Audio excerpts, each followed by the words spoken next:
गोवर्धन कस्बे की सहकारी ग्राम विकास बैंक के अध्यक्ष पद के चुनाव को लेकर बुधवार को किसान एकजुट होकर बैंक पहुंच गए और अधिकारियों के खिलाफ जमकर नारेबाजी करने लगे। किसानों का कहना था कि बैंक अधिकारियों की मिलीभगत से चुनाव प्रक्रिया कराई जा रही है। वहीं जो किसान इस चुनाव में वोटिंग कर रहे हैं उनको चुनाव होने की कोई भी सूचना नहीं दी गई, न ही किसी लोकल चैनल या अखबार में इसका कोई प्रचार प्रसार किया गया जिससे कि किसानों को चुनाव होने की जानकारी मिल सके। वहीं जब किसानों ने इस बारे में अधिकारियों से जानकारी मांगी तो किसान और अधिकारियों के बीच जमकर तू मैं हुई। सूचना पर पहुंची पुलिस ने दोनों पक्षों को समझा बुझाकर मामले को शांत करवाया। यहाँ भूमि विकास बैंक पे अध्यक्ष का चुनाव है और यहाँ चुनाव प्रक्रिया की किसी को सूचना नहीं दी गई है।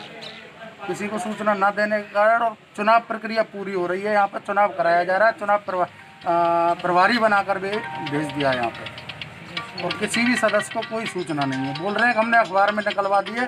जब जिले के अखबार में निकलेगी, यहाँ के लोकल के अखबार में होना चाहिए। जब यहाँ लोकल के सदस्यों को पता नहीं लगेगा तो चुनाव का क्या महत्व रहा।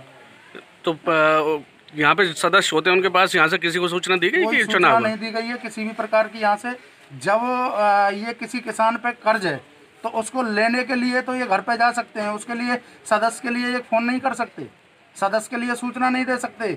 मैनेजर साहब बोल रहे हैं हमने तो बाहर सूची लटका दी है। कोई सदस्य पर डे तो यहाँ आएगा नहीं सूची देखने।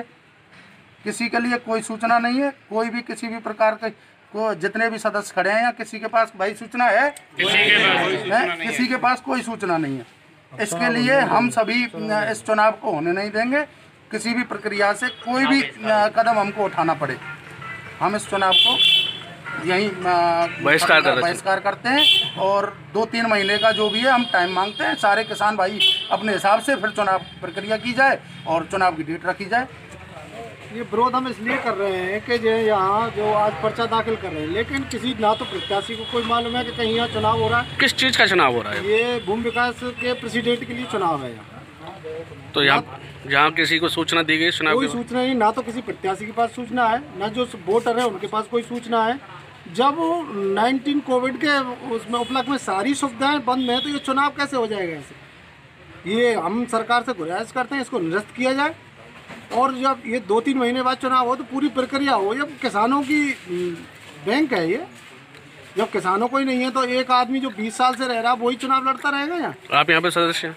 हाँ, मैं सदस्य। आपको सूचना दी गई यहाँ पे? नहीं, कोई सूचना नहीं गई है मुझे। देखिए, यहाँ ये जो भूमि विकास बैंक है ये किसान भाइयों से संबंधित बैंक है। किसान भाई इसमें सदस्य होते हैं, किसान भाई वोटर होते हैं। किसान भाइयों में से भी कोई एक आदमी इसमें पर्चा दाखिल करके उसका उम्मीदवार बनाया जाता है चेयरमैन पद का।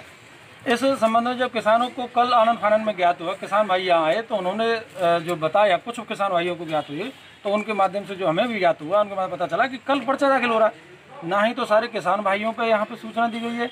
फॉर्मेलिटी के तौर पर यहाँ पे शाखा प्रबंधक द्वारा या चुनाव आयोग द्वारा यहाँ पे ऐसी व्यवस्था की गई है केवल फॉर्मेलिटी के तौर छोटे अखबार में और किसी गोपनीय किसी कोने में अखबार में कोई खबर प्रकाशित की गई है। फॉर्मेलिटी के तौर पे एक छोटी स्लिप यहाँ पे आप देखिएगा, छोटी स्लिप लगाई हुई है। बोला आपको सूचना, यहाँ जो सदस्य वोटिंग जो करते हैं उनको कोई सूचना दी गई? ना, वोटिंग के जो सदस्य हैं उनसे केवल बैंक उगाही करने जाता है और ये सारी प्रक्रिया तो गोपनीय रखा जाता है। इस संबंध में ऐसा प्रतीत हो रहा है कहीं ना कहीं कोई बड़े पैमाने पर यहाँ पे मेलजोल हो रहा है आपस में। तब क्या इस चुनाव को आप होने देंगे? नहीं, इस चुनाव को हम चुनाव आयोग के यहाँ ये अध्यक्ष बन के आए हैं, इनसे भी निवेदन कर रहे हैं, प्रभारी साहब से और मैनेजर साहब से भी निवेदन कर रहे हैं। हम सब लोग किसान भाई आए हुए हैं कि इस चुनाव को कुछ दिन के लिए टाल दिया जाए, लेकिन सभी किसान भाई मानसिक रूप से तैयार होकर अपनी तैयारी करके कोई पर्चा दाखिल करे, उम्मीदवार हो वो अपनी तैयारी करे और कुछ समय और दिया जाए।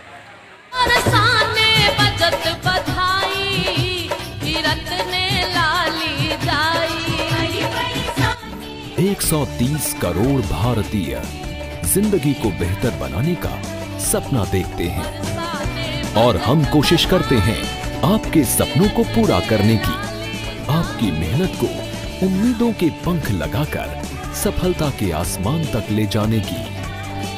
हम हैं KRS2।